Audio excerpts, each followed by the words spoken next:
عن القرآن الكريم: إن أصدق الحديث كتاب الله، وخير الهدي هدي نبيه صلى الله عليه وسلم، وإن كل محدثة بدعة، وكل بدعة ضلالة، وكل ضلالة في النار.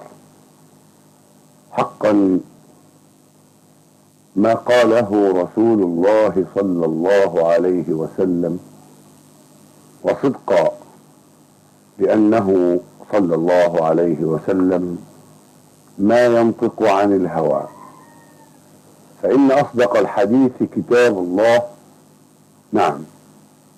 نعم هو أصدق الحديث حقا، لأنه تنزيل من حكيم عليم. إنه لقرآن كريم في كتاب مكنون لا يمسه إلا المطهرون، تنزيل من رب العالمين.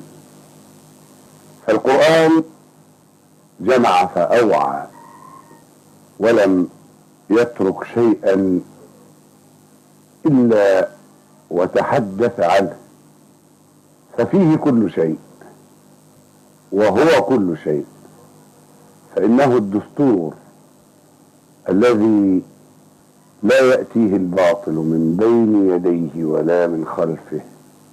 فهنيئا هنيئا هنيئا لكل من سار على نهج القرآن الكريم واتبع تعاليمه، وكان من الفائزين العاملين بكتاب الله تعالى وسنة رسوله صلى الله عليه وسلم.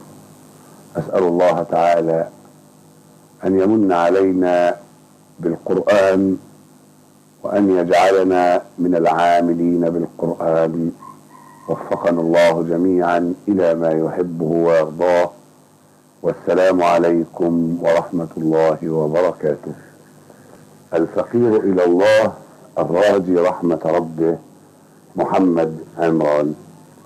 إن هذا القرآن يقص على بني إسرائيل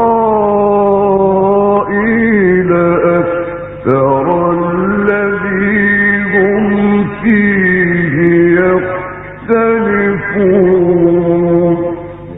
الله أكبر. وإنه لهدى ورحمة للمؤمنين.